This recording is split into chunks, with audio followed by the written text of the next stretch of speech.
Welcome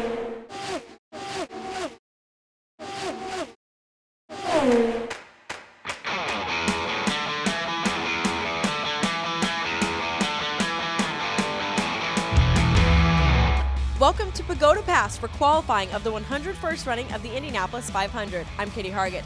Mother Nature tried her hardest to dampen the speed of qualifying, but the skies dried in the late afternoon and each of the 33 drivers in this year's field got just one chance. Things got off to a fast start right away. Tony Kanaan was just the third driver out and the first to 230 miles per hour. But just a few cars later, his teammate Scott Dixon joined him at the top. Obviously, you know, once we get closer to running time, we'll understand the ambient conditions. But at this place, you know, I think trimming is a big advantage. And, you know, if you can run a little more trimmed out, you'll pick up speed. But it's a fine line with, you know, degradation and fall off that you get throughout the run. So I imagine our aero configuration will change quite a bit tomorrow if the conditions are a little cooler. I think I made a prediction yesterday that those Chip Ganassi racing cars would be quick. And so was Fernando Alonso.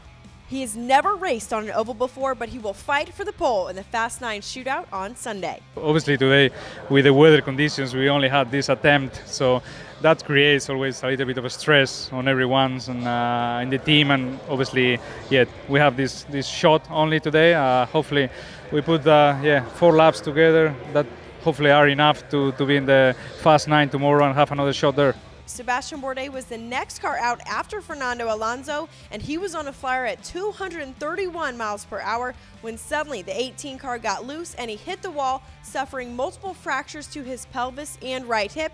He underwent surgery late Saturday night at Methodist Hospital. Sebastian, we want you to know that the entire IndyCar and racing community is behind you, wishing you a speedy recovery. When things got going again, Ed Carpenter shot to the top of the charts with the 4 most consistent laps of the day, all over 230 miles per hour. It's a process. I think every team has their own process, whether it's, you know, the Ganassi guys, Penske.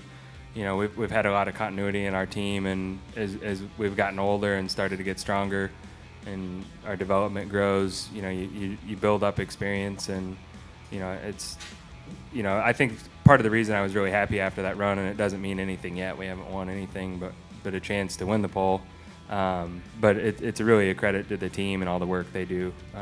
You know, it's hard to make cars fast around here. Ed says his kids were actually the ones that brought him all the luck. He let his son Ryder do the qualifying draw and asked him to draw a 6. He drew a 60. We'll see if Ed can keep that top spot in the Fast 9 shootout.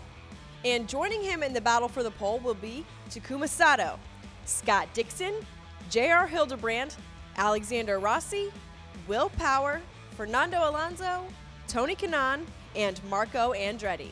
Thanks for joining us on Pagoda Pass. I'm Katie Hargitt.